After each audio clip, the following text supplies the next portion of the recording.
남 씨는 죽기 전날까지 천안에서 자동차 부품 공장을 운영했습니다. 공장은 문을 닫았지만 매일 이곳을 지킨다는 아내 손미순 씨. 그냥 라인이 나오다 그대로 멈춰 있습니다. 나오는 그대로 흘러나오다가. 마치 시간이 멈춘 듯한 공장. 쉼없이 돌아가던 생산 라인조차 남 씨가 죽던 그날에 멈추어 버렸습니다.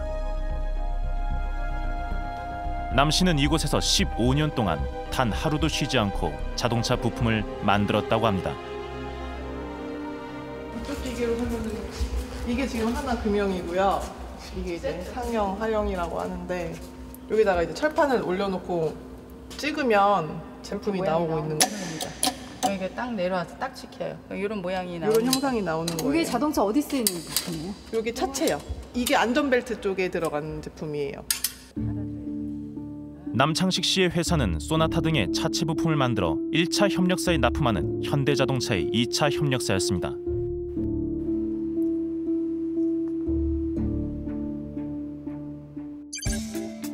자동차 제조업계는 대기업을 정점으로 하청에 재하청이 이어지는 다단계 피라미드 구조로 돌아갑니다.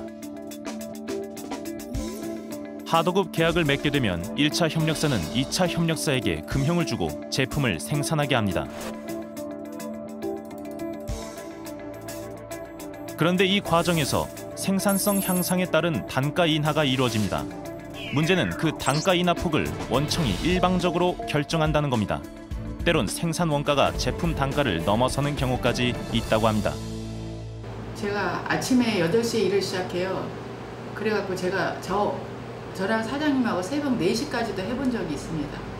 그러면 그리고 3시간을 자고 나와요. 일만 했어요. 진짜 일만 했습니다. 그게 최근 3년 전부터 그랬습니다. 그만큼 더 힘들어졌기 때문에 그런 거고요. 해마다 오르는 인건비라도 줄이기 위해 5년 전부터는 아내와 딸까지 모두 공장에 나와 일했다는 가족. 하지만 적자는 계속됐습니다.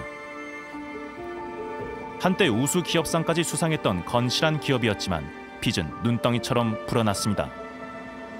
그 재고를 맞춰서 하려면 정말 인건비가 맞지 않습니다. 밤늦게까지 일을 해야 되는데 그만한 인건비가 나오지가 않아요. 저희 아빠가 누차 항상 하셨던 말씀이 일을 하면 할수록 손해라고. 만들면 손해라는 거 있잖아요. 그렇기 때문에 적자가 가요. 손해인데 그렇다고 중지를 할 수가 없지 않습니까? 이거는 수렁이에요. 한번 발을 담그면 빼지를 못해요. 점점 들어갑니다. 밤낮 없이 일해도 벗어날 수 없었던 수렁. 남 씨가 남긴 수첩들엔 그 이유가 빼곡히 담겨 있었습니다. 골프 티켓 추가 요금. 1차 협력사와의 일들을 15년간 기록해온 남 씨. 골프 티켓을 요구하거나 술집 외상값을 정리해달라는 요청은 비일비재했고 자기 집 와이프 방에 TV가 없는 관계로 심지어 TV를 사달라는 요구까지 적혀 있었습니다. 부당한 요청들을 모두 들어줘야만 했던 남창식 사장. 그 중에서도 남 씨가 가장 힘들었던 건 소위 CR이라 불리는 일방적인 단가 인하였습니다.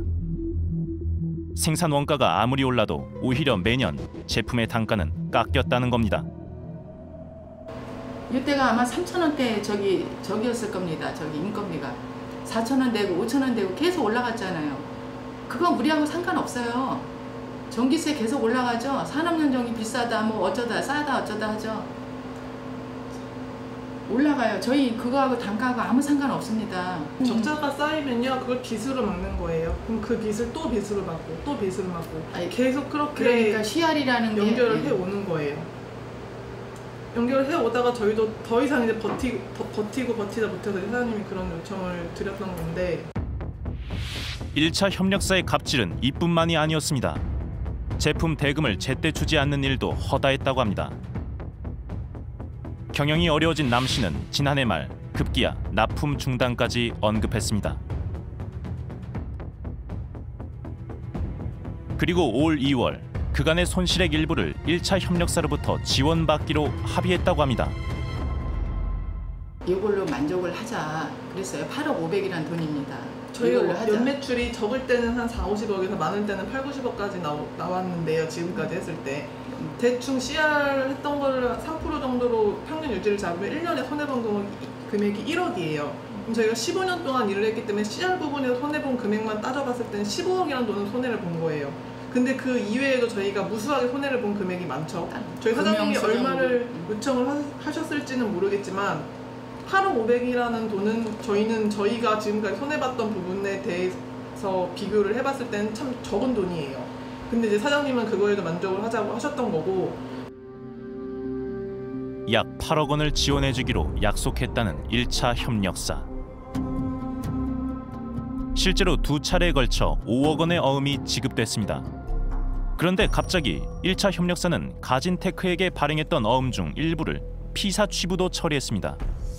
결국 자금 지원은 중단됐습니다. 문제인 알았어요. 그래갖고 저희가 부당하게 뭘 안 했을 때 아니면 뭐 납품을 하지 않았다거나 이렇게 부당한 사유가 있을 때는 그쪽에서 우리는 이 돈은 지급할 이유가 없다 하고 피사치부도 처리를 하는 그런 시스템이 있더라고요. 이거는 이럴 수가 없는 건데 내 20년 넘는 내 은행 생활에 이런 제도가 있는 건 알지만 이거를 활용한 건 처음 봤다 그러면서 하고 뭐 일이 있으니까 저희한테 대뜸 문제 오는 거예요. 은행에서요. 그래서 사장님이 그래서 5월 10일 날 내려가셨어요. 본사에.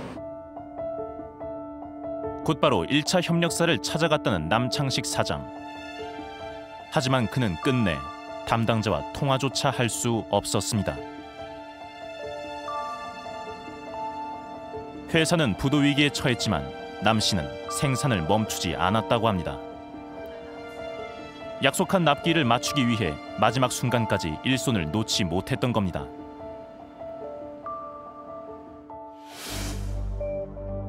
그런데 그 무렵 더 충격적인 소식이 들려왔습니다.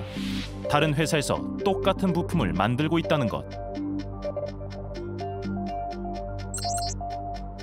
제조업계에서 1차 협력사는 2차 협력사에게 금형을 주고 2차 협력사는 그 금형을 이용해 제품을 생산, 제공하는 일종의 상호 독점 관계입니다.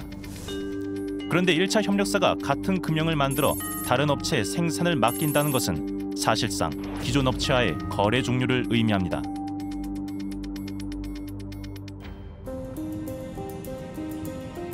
제품을 찍어내는 틀인 금형은 제작이 까다로워 복제가 어렵다고 합니다.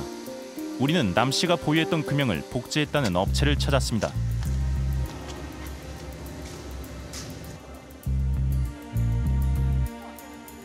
어찌된 일인지 공장은 운영을 멈춘 상태. 수소문 끝에 우리는 어렵게 공장 대표를 만날 수 있었습니다.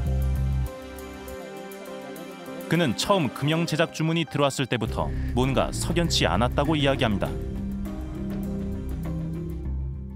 개발 기간도 엄청 없다 그러고 모델링 자료도 명확하지가 않고 뭐 어떤 거는 현재 생산되고 있는 철판 물건을 들고 와가지고 이거랑 똑같이 하면 된다고 하고 저희도 의아하니까 물어봤어요. 왜 이러냐. 현지 공급 수요가 생겨서 거기다가 현지 생산을 하기 위해서 국내에 있는 금형과 똑같은 쌍둥이 금형을 만들어서 급하게 수출을 해야 되니까 해외 생산을 이유로 급히 금형 복제를 요구했다는 1차 협력사. 남 씨의 죽음 이후에야 사실을 알게 된 그는 충격에 빠졌다고 합니다. 새로 만들어가지고 안 하려고 해서 3개월 동안 작전을 펴가지고 했다는 거는 그러고 나서 했다는 거는 이건 뭐 거의 이 사람을 죽이겠다는 거랑 똑같은 이야기인데 그런 데 사용한다고 했으면 저희도 뭐 물론 돈 버는 것도 좋지만 상도가 있고 다 있는데 개발 안 했을 거라 이거죠. 그렇다면 왜 1차 협력사는 금형까지 복제해가며 업체를 바꾼 것일까? 1차 협력사의 입장을 들어봤습니다. 저희 서울 KDS에서 나왔는데요. 안녕하세요. 아니, 저희는 왜 가진테크에 준 어음을 피사치 부도를 냈는지 하고 비슷한 내용일 것 같은데 금형을 왜 따로 제작했는지 하고 이유가 있으실 것 같은데. 저희도 그쪽에서 작년부터 해서 물건 안 주겠다, 납품 안 하겠다 뭐 계속 그런 상황이 있었어요. 실제로 납품을 안 한 적이 있었나요? 거의 공급 끊기 일보 직전까지 막 하고 그런. 공급이 끊긴 적은 없고. 그것까지 내가 모르겠어요. 남 씨가 제때 납품하지 못할까봐 금형을 복제했다는 것. 그렇다면 어음을 갑자기 부도 처리한 이유는 무엇일까? 우리는 그 손실 보전 지원 이렇게 요청을 하는데 우리 저기 회사가 거래업체하고 이렇게 하면서 그냥 주고 이러는 건 없어요. 주고 하죠. 우리도 자동차에 우리도 어려움이 마찬가지고 우리도 돈이 없으니까 자동차에 요청하면 자금 지원 받았더니 뉴스에 나오는 게 뭐 몇십을 준 게 아니고요. 그걸 상환해야 돼요. 연도별로. 즉 약속했던 금액은 손해보상액이 아니라 빌려준 돈이라는 것. 남 씨가 이후 상환 계획을 밝히지 않아 부도 처리했다는 겁니다. 어렵게 회사를 이끌어왔던 남창식 사장. 더 이상은 버틸 수 없었습니다. 진짜 저도 마찬가지고 저 사장님도 그렇고 금융 이혼하고 난 뒤부터는 진짜 밥이 넘어갑니까? 물도 안 넘어가고요. 저희 사장님 멘붕이 와서 이 자리에서 꼼짝 그 태산까지 큰 사람이 항상 공정하고 뭐 하면은 어떤 방책이 있어야 한 사람이 멘붕이 와고 꼼짝하고 움직이지도 않으세요. 4시간째 어쩔 때는 한나절을 문 닫고 계세요. 그럼 제가 뭐 혹시 잘못됐나 제가 문 열고 와서 돌아봅니다. 그래서 화까지 냈어요. 좀 밖에 좀 돌아보라고. 어려운 여건 속에서도 건강한 기업을 꿈꿨다는 남 씨. 꿈이 사라진 자리엔 유서 3장만이 남았습니다. 할 수 없어요. 지난 17일 유가족들은 오랜 싸움 끝에 1차 협력사와 합의했다고 전해왔습니다. 하지만 제조업계엔 여전히 또 다른 남창식 사장들이 있습니다. 을들의 눈물은 지금도 계속되고 있습니다.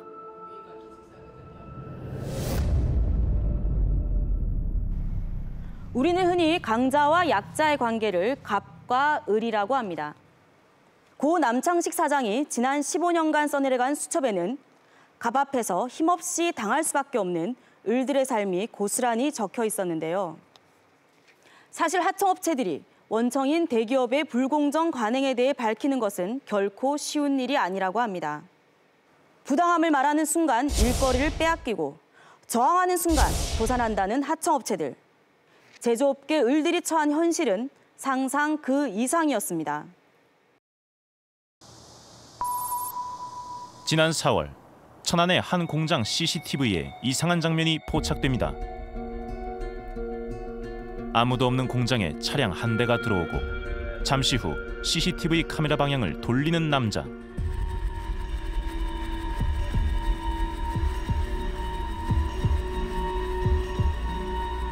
이윽고 돌려진 화면 사이로 분주한 움직임이 포착됩니다.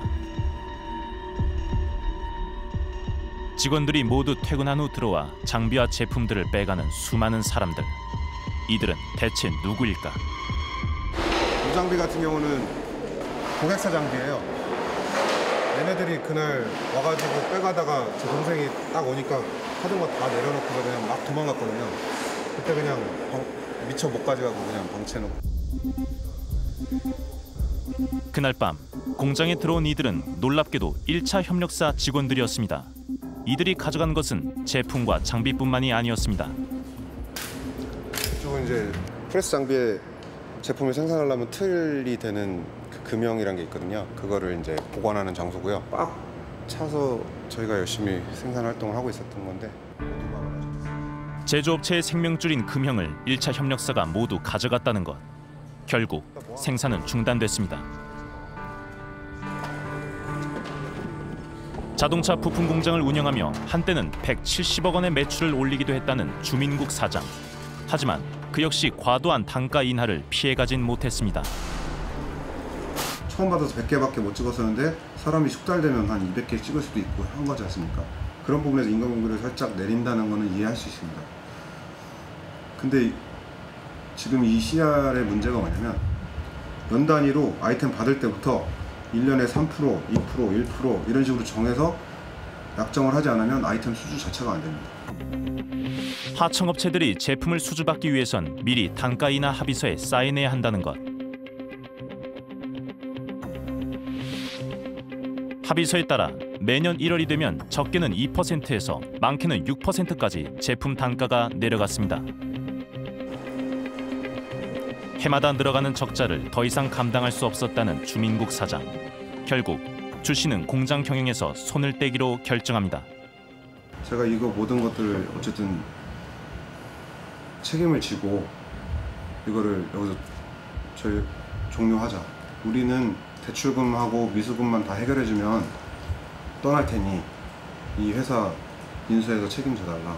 그렇게 제시를 했고요. 고객사에서는 가격적인 논의가 계속 있었지만 결국에는 20억에 합의를 해서 인수를 하기로 했고요. 1차 협력사가 제품을 가져간 그날은 인수계약 다음 날이었다고 합니다. 당황스러웠지만 이미 계약이 끝난 터라 문제 삼지 않았다는 주 씨. 그런데 일주일 뒤 더 이상한 일이 벌어집니다. 1차 협력사가 돌연 인수계약 취소를 통보한 겁니다.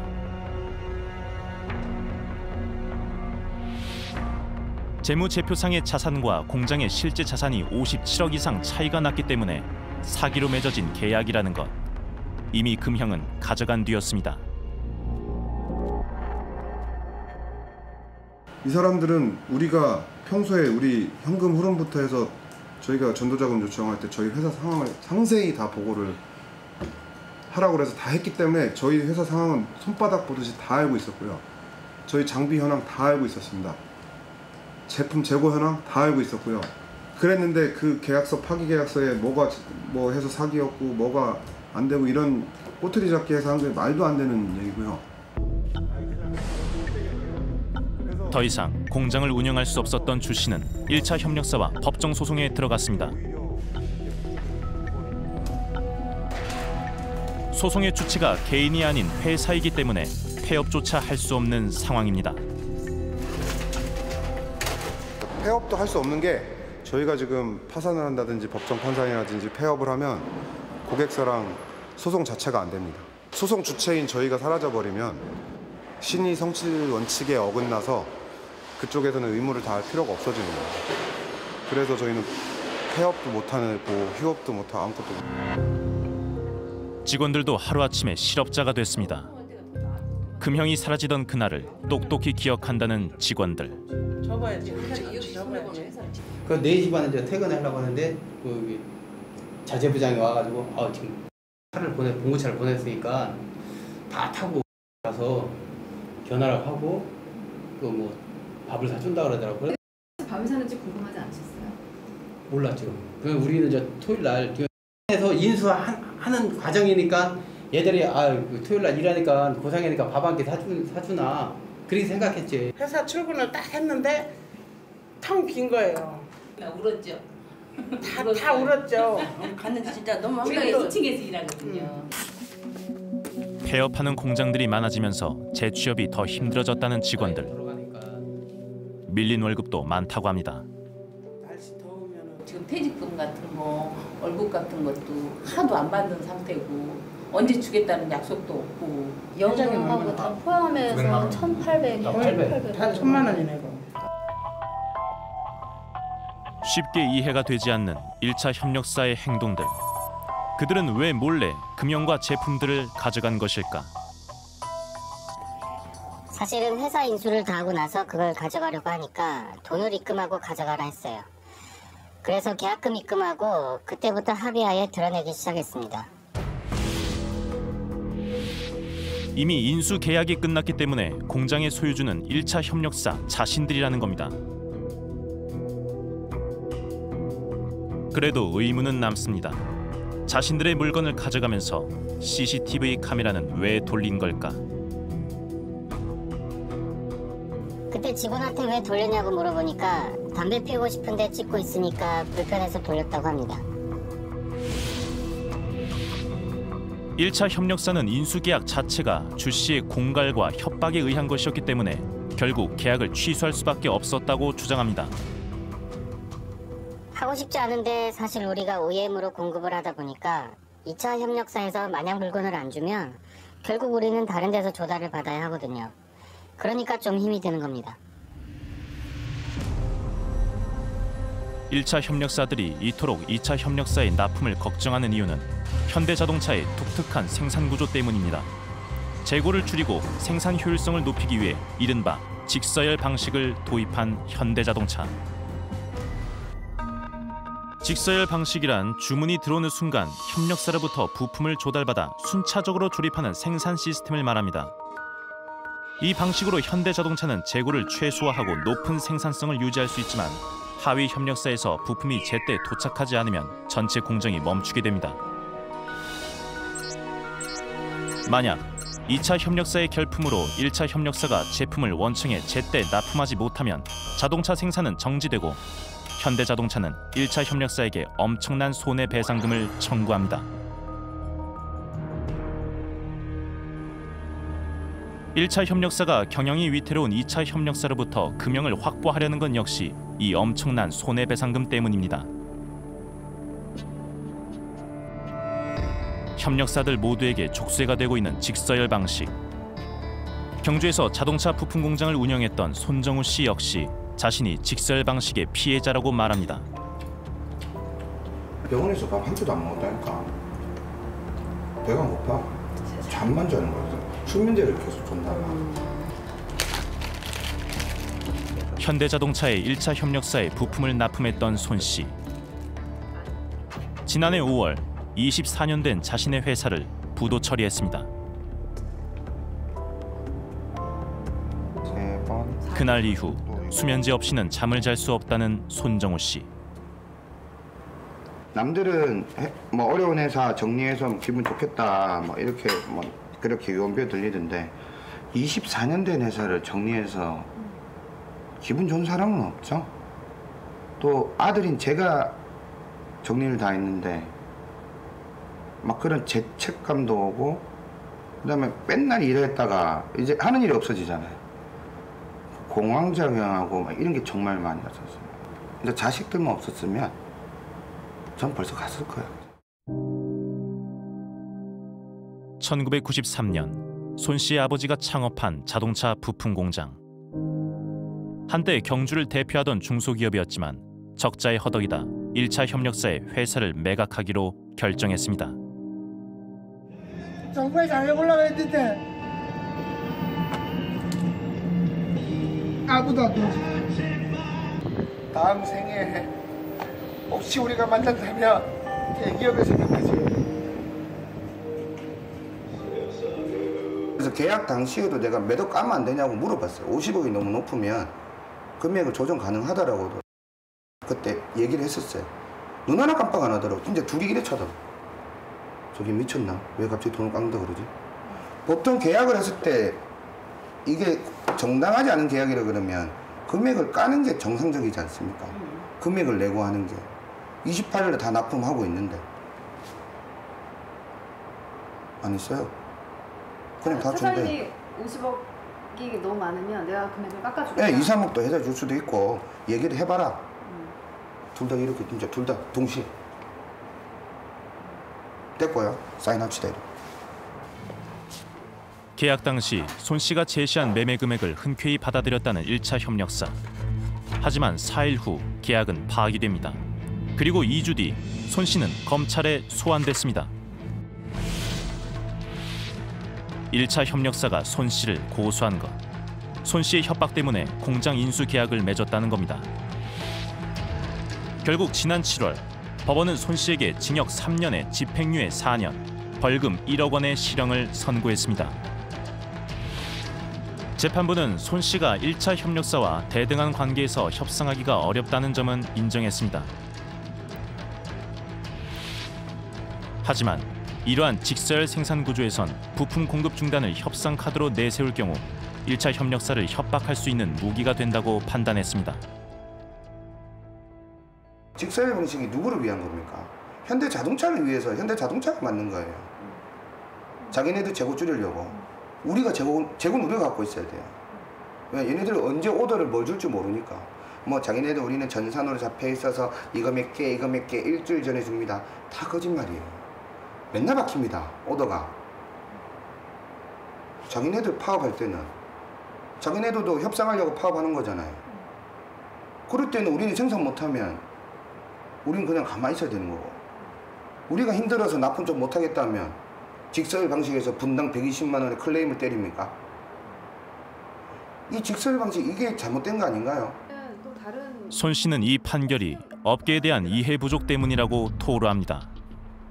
재밌는 얘기 해드릴까요? 태풍 왔었어요. 태풍이면 칠봉도 다 막힙니다. 전화 옵니다. 납품 안 하나? 아, 지금 태풍이 와서 회사 전기도 끊기고 좀 이런 상황입니다. 뭐라는지 알아요? 난 모르겠고. 니는 결분 처리돼. 끊어.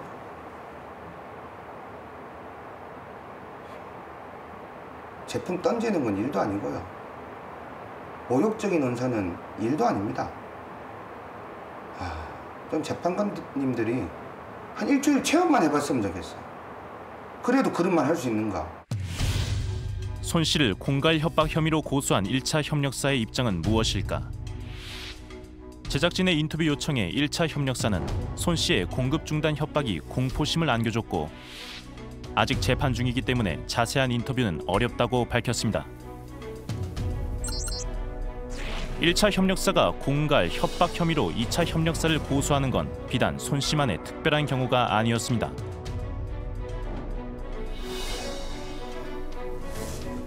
최근에 있었던 여러 재판에서 재판부는 직설 방식을 이유로 1차 협력사에 손을 들어줬고 2차 협력사 대표에겐 무거운 실형이 선고됐습니다. 패턴화되어 있는 거고 똑같아요. 일단 요구 조건을 들어줘요. 그 명목은 그거예요. 아, 지금 자동차 라인 쓰면 안 된다 이런 식으로 이야기해요. 그렇게 해놓고 돈 주고 며칠 있다 검찰이 압수수색 들어오거나 수사가 들어와요. 공급 중단한다고 하는 이게 자체 협박이라는 거예요. 그러면 공급 중단에 협상 카드가 없으면 다른 협상 카드는 여긴 전혀 없는데? 죽는데? 그건 당연히 할 수밖에 없는 거예요. 2차 협력사들이 얼마나 사회적인 약자인가, 우리 법 시스템에서 얼마나 제대로 대변되지 못하고 보호되지 못하는가라는 걸 저는 보여준다고 생각이 되고요. 만약에 대법원이나 이런 데서 판례로 굳어진다면은 이건 어떤 함의를 주냐면은 2차 협력 업체들이 단가 우려치기 당하고 망할 때 되면은 다 바치고 그냥 나가라는, 감옥 갈래? 내놓고 나갈래?라고 이야기할 수 있도록 우리 사법기관이, 국가가 도와주는 게 된다는 거죠.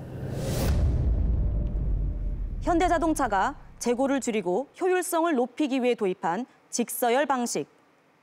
하지만 재고와 결품에 대한 부담은 오롯이 협력업체들이 떠안게 되고 이것은 1, 2차 협력사들의 심각한 갈등으로 이어지고 있습니다. 그렇다면 원청인 현대자동차는 협력사들 사이의 이러한 불공정 거래에 대해 어떤 입장일까요? 이 질문에 지난 3일 현대자동차가 서면 답변을 보내왔습니다.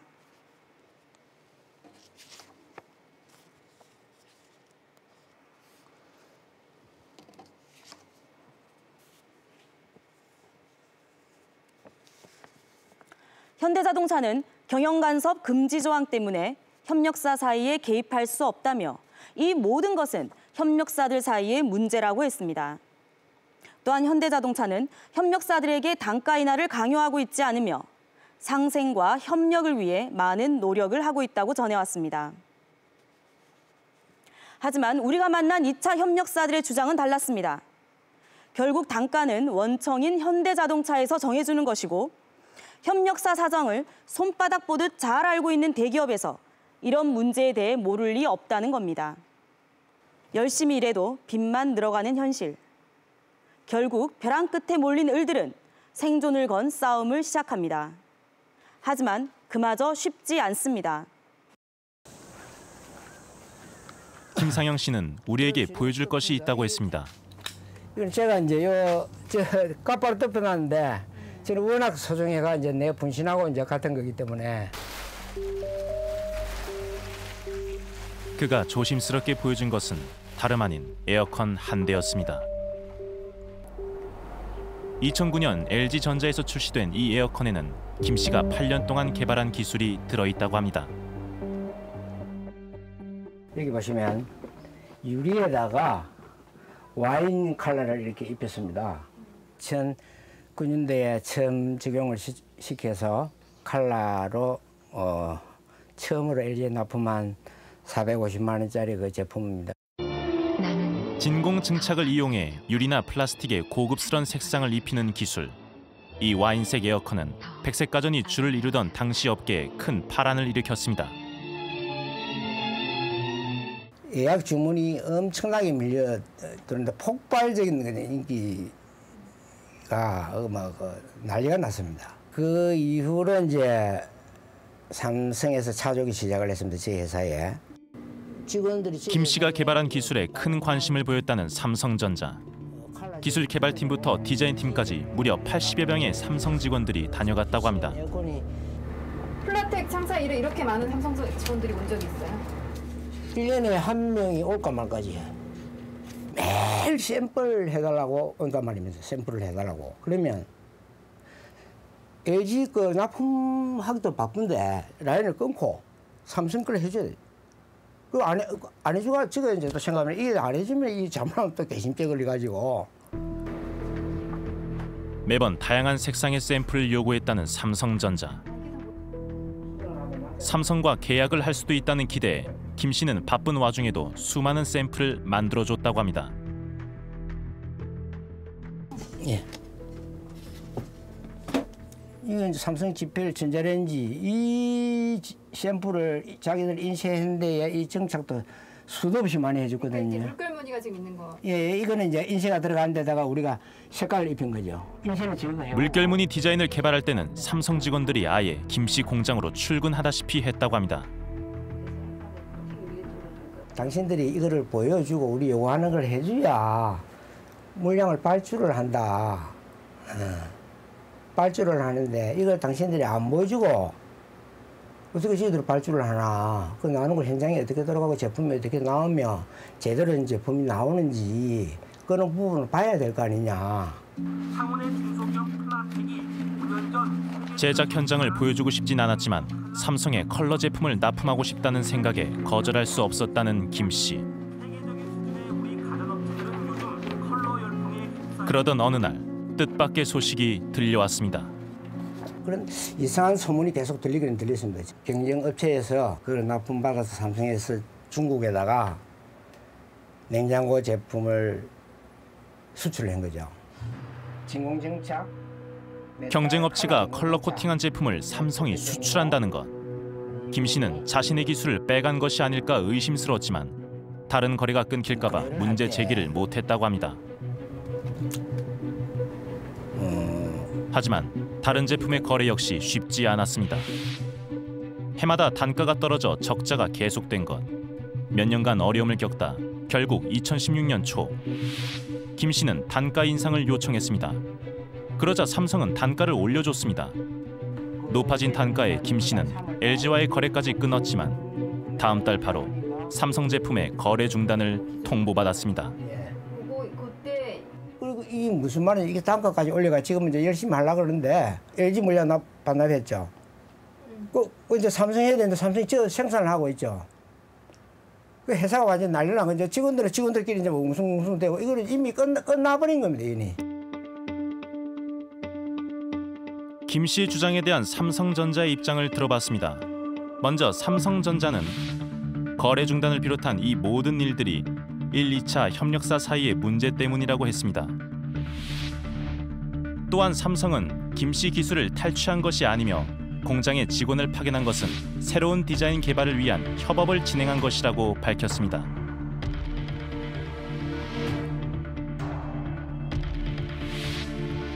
삼성전자 제품에 김 씨 기술이 적용됐다는 주장에는 해당 협력사의 고유의 기술이라는 입장입니다.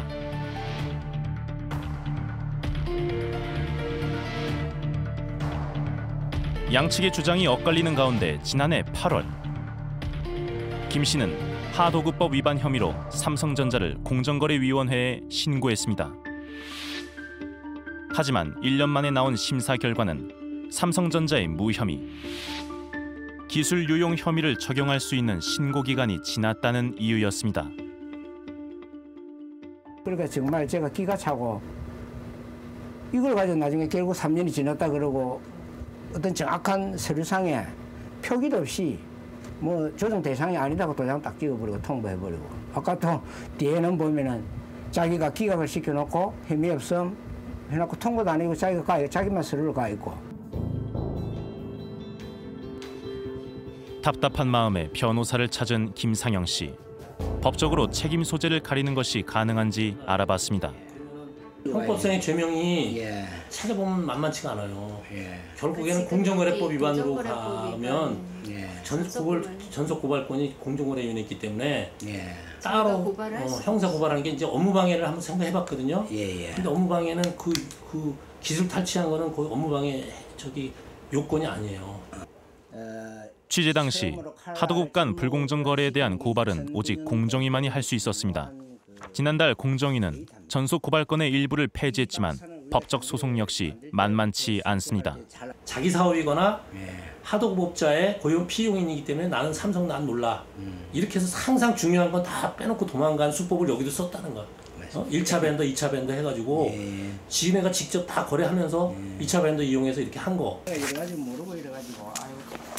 하청에 재하청이 이어지는 제조업계 특성상 원청인 대기업과의 불공정 거래를 밝히는 것은 더욱 어렵다는 것. 김상영 씨는 삼성전자를 상대로 법적 소송을 준비 중입니다. 하지만 작은 2차 협력사가 대기업을 상대로 한 싸움은 결코 쉽지 않아 보입니다. 우리 기술을 갖고 너네가 딴 데 가서 쓰고 있는지를 증명을 우리 보고 하라고는 못 하거든요. 그런데 그거를 그러니까 잘해줘야 될 게 공정거래위원회라고요. 그래서 공정거래위가 보다 적극적으로 나서서 그거를 검찰, 경제검찰이니까 딴 데 쓰고 있으면 너네 그 기술 한번 가져와. 어떻게 개발한 거야? 요거 아니면 뭐야? 그거를 갖다 딱 부러지게 조사를 해주는 게 국가기관이 할 일인 거예요. 그래서 특히 이렇게 강자와 약자 사이에 이런 문제가 발생했을 때는 국가가 적극적으로 나서서 그걸 조사해가지고 그 강자로 하여금 그걸 입증을 하게 만들어야 되는 거죠. 삼성전자는 우리에게 비록 비슷한 제품처럼 보이지만 다른 협력사의 기술을 적용했으니 법적으로 아무런 문제가 없다고 밝혔습니다. 하지만 삼성전자에서 수많은 직원들이 생산 현장을 다녀갔다면 글쎄요, 여러분은 어떻게 생각하십니까? 아마 김상영 씨 입장에선 혹시나 자신만의 노하우가 알려진 건 아닐까 충분히 의심스러웠을 겁니다. 그럼에도 그가 삼성전자를 공정거래위원회에 신고하기까지는 무려 6년이라는 시간이 걸렸는데요. 혹시라도 삼성과 거래가 끊어질 것을 걱정했기 때문입니다. 사실 작은 기업이 대기업을 공정위에 신고한다는 것은 폐업을 각오한 마지막 선택이라고 합니다. 그런데 이렇듯 체급이 다른 두 선수가 링 위에서 만났을 때 더욱 공정해야 할 심판이 제대로 역할을 하지 않는다면 어떻게 될까요? 지난달 20일 공정거래위원회 앞에서 시위가 있었습니다. 스스로를 을이라 부르는 사람들. 공정위를 비판하는 이들은 대부분 중소기업 대표들이었습니다. 24시간을 뛰어다녀도 가족을 먹여 살리기 어려운 단가로 일하게 하고 공정위가 감시의 눈을 부릅떴다면 결코 있을 수 없는 일이었습니다. 공정위는 해편하라! 해편하라! 책임져라! 얼굴에 고통을 외면하고 당신들이 그게 공정거래위원회 소속입니까? 대한민국 불공정위원회 소속이지.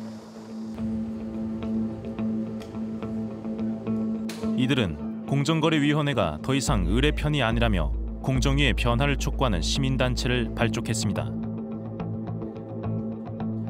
이곳에서 만난 이재만 씨. 그 역시 공정위에 크게 실망한 경험이 있다고 합니다. 3차에 걸쳐서 신고를 했는데 신고할 때마다 뭐 서면 조사도 한 번 없고 현장 확인도 한 번 없고 대질 조사 한 번도 없이 일정 기간 후에 공정위가 내리는 답변은 무혐의 심의 종료 딱 이거예요. 한때 번듯한 공장을 운영했다는 이 씨. 현대자동차의 2차 협력사였습니다. 이 씨의 회사 역시 1차 협력사의 무리한 단가 인하에 무너지고 말았다고 합니다. 단가 인하 및 각종 비용 부담으로 인한 손해액만 무려 180억 원. 이 씨는 1차 협력사를 공정위에 신고했습니다. 공정위가 이걸 갖다 심의 종료해가지고 덮어버린 사건이기 때문에 저희들이 한테 뭐라고 얘기를 할 수가 없어요. 그렇잖아요. 그러니까 우리는 공정위 하고 늘어지는 거예요. 공정위한테. 관련된 사건 조사 보고서를 받아보셨어요? 절대 안 보여줍니다. 공정한 시장 경제의 파수꾼이라던 공정거래위원회는 왜 신뢰를 잃어버린 것일까? 우리는 수소문 끝에 이재만 씨 사건을 담당했던 공정위 전직 사무관을 만날 수 있었습니다. 10년 넘게 하도급과에서 근무했다는 그는 이 씨의 사건을 분명하게 기억하고 있었습니다. 그런 사건 같은 경우는 가장 이렇게 효과적인 방법은 대질신문 한 거거든요. 양쪽 다 불러놓고 이렇게 당사자 앞에 놓고는 거짓말할 사람 별로 없습니다. 99% 사실들 다 이야기합니다. 대질신문 해야 되는데 대질신문을 한 번도 안 했더라고요. 그래가지고 안 되겠다. 이 사건은 저렴해서 원점에 다시 조사해야 되겠다. 개선의 정의 대질신문은 물론 직접 공장까지 방문하며 다시 조사했다는 전직 사무관. 불공정 거래에 대한 명백한 증거들도 발견했다고 합니다. 조사관일 당시 그는 이 씨의 납품 단가가 경쟁 업체에 반밖에 되지 않았으며 적정 단가보다 31%나 낮아 적자 경영의 원인이 되고 있다고 지적했습니다. 재조사 끝에 김 씨는 1차 협력사가 하도급법을 위반했다고 판단했지만 최종 심사 결과는 무혐의였습니다. 심의 종료 사유는 뭐라고 알고 계세요? 뭐 심리적 사유야 뭐 증거가 부족하다, 뭐 사실관계가 확인이 안 된다, 뭐 그런 거죠 뭐. 근데 이번에 제가 증거를 올린 그 주요 부분을 다 뺐어요. 심의 종료 그 검토 보고서 보면. 아 이게 왜 그렇다 생각하는 이유가 있으실 거잖아요. 그럼 결국 이제 그쪽에 이제 어떤 그쪽에 어떤 오배들도 가 있고, 그러니까 그런 거 아니겠나. 우리는 최근 4년 동안 공정거래위원회의 하도급법 신고 처리 결과를 살펴봤습니다. 총 7,200여 건의 신고 건수 중 무려 87% 이상이 심의 종료됐습니다. 그것도 예를 들어 1차에서 사건을 갖다가 묻었다. 그 묻은 사람이 그럼 위에서 좀 고위 간부다. 그럼 거기 다시 재신고되면 이 사람 가만히 있겠습니까? 결국은 재신고 여기 심사 여기 하는데 영향을 미치겠습니까? 그거 덮어. 그러면 파통군이 없어지는 거예요, 사건은. 그럼 그 사람은 어디가 할 사람도 하나도 없는 거예요. 하도급에 공정에 신고할 데 없으니까. 그럼 다른데 가는 검찰에 경찰에 신고, 그건 뭐 또 가능성이 있거든요. 그죠? 다른 기관이 없어 또 경쟁이 되니까. 그럼 한 군데 개선이 계속 이렇게 덮이는 거예요. 그런데 최근 공정위가 퇴직자들의 재취업을 위해 경력을 관리해줬다는 정황이 드러났습니다. 입수한 문서에 따르면 공정위 퇴직자 47명 중 무려 41명이 대기업으로 재취업했습니다. 공직자윤리법에 따르면 공직자는 퇴직 전 소속됐던 부서와 관련된 곳에는 취업할 수 없습니다. 때문에 공정위 퇴직 예정자들은 최소 5년 전부터 기업 감시와 상관없는 비경제 부서를 돌며 대기업 취업을 준비한 것으로 밝혀졌습니다. 그리고 퇴직 후 실제로 이들은 대기업이나 대형 로펌의 고문이 되었습니다. 공정위의 문제는 이뿐만이 아니었습니다. 또 다른 문제가 뭐냐면 흔히 말하는 그 상생우습제라는 그런 게 있거든요. 매년 초 되면 상생우습제 해가지고 쭉 이렇게 동반성장위원회와 공정위가 반반해가지고 그걸 선정한다고요. 그럼 그거 되면 직권조사가 면제돼요. 동반성장위원회와 공정거래위원회가 매년 선정하는 동반성장 우수기업. 최우수 및 우수기업으로 선정되면 공정위의 직권조사가 면제되는 혜택이 주어집니다. 덕분에 그동안 삼성전자, 현대자동차 등 수많은 대기업들이 아예 조사조차 받지 않았던 겁니다. 대기업들이 대거 선정되는 이유는 우수업체 선정 기준에 법률 위반 건수가 포함되기 때문입니다. 법률 위반을 얼마 했는지 최종 그런 건수로 볼 텐데, 법률 위반이라는 것은 나중에 패소한 것만 셀 거 아니에요. 근데 그 과정에서 포기한 경우도 있을 거고, 아예 신고를 안 한 경우도 있을 테고, 신고했다가 위험하게 끝난 경우도 있을 테고, 그런 허점을 보완하지 않으면 소위 동반성장위원회가 주는 평가 상이라는 게 허점이 있는 게, 아마 밑바닥에 중소기업인들이 웃고 있을 거 아니에요. 야, 우리한테 그렇게 해놓고 네가 상 받아? 조사 면제 받아? 그 과거처럼 직접적인 불공정 행위라든지 불법 행위를 하지 않습니다. 대신에 1차 하도급, 이러면 협력업체라고 하는 기업들인데 이 기업들과는 뭐 적게는 뭐 한 10년, 길게는 한 30년 함께 해오기 때문에 서로가 서로를 알아요. 그래서 가령 뭐 원사업자 대기업이 이거 좀 어렵다라고 하면 그 1차 하도급 아이들에서 알아서 이렇게 저렇게 행위를 하는 것이죠.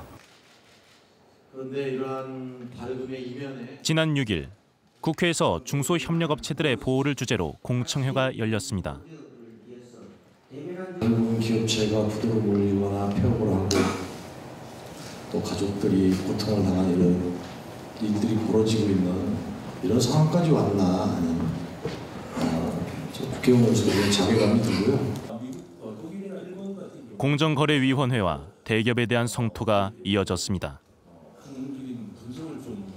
기술 탈취를 당했거나 단가 오류치기 아까 일어난다고 했습니다.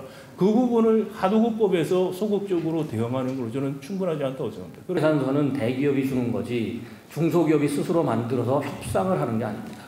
결국 여기에서는 임금 격차 앞으로 점점 더 벌어질 겁니다. 고용은 더 줄어들 수밖에 없을 겁니다. 피할 수 없는 갑들의 횡포에 벼랑 끝으로 몰리는 360만 중소기업들. 전문가들은 기울어진 시장 구조 자체를 바꾸지 않는다면 갑질 잔혹사는 결코 끝나지 않을 것이라고 경고합니다. 이 구조를 바꾸지 않고 단가 오려치기 못하도록 행정적으로 어떻게 해보겠다. 불가능하고 일어날 수가 없는 일이에요. 그래서 이런 구조 자체를 바꾸는 정책들이 필요하다는 것이죠. 수요자와 공급자 사이에서의 이 경제적 지위가 비슷해질 수 있도록 구조를 만들어줘서 이 사람들이 협상에서 만들게 한다. 협상에 직접 개입하거나 협상 가격이 뭐가 돼야 된다는 식으로 개입하는 게 아니고 경제적 지위를 비슷하게 만들어주는 구조를 만들어주는 게 사실상 시장 경제에서 말하는 공정 경제의 핵심이에요. 9988. 중소기업의 위상을 이야기할 때 흔히 쓰는 말입니다. 전체 기업 중 99%가 중소기업이고 전체 근로자 중 88%가 중소기업 종사자라는 뜻입니다. 이처럼 중소기업들이야말로 우리 경제의 근간이라고 할 수 있습니다. 최근 공정거래위원회는 하도급법을 개정하고 전속고발권 일부를 폐지하는 등 개혁을 추진하고 있습니다. 하지만 그 속도가 기대에 못 미친다는 지적도 많습니다. 지금 이 순간에도 수많은 중소기업들이 원청과의 불공정 거래로 무너지고 있기 때문입니다. 공정위가 하루라도 빨리 을들의 현실을 제대로 직시해야 하는 이유입니다.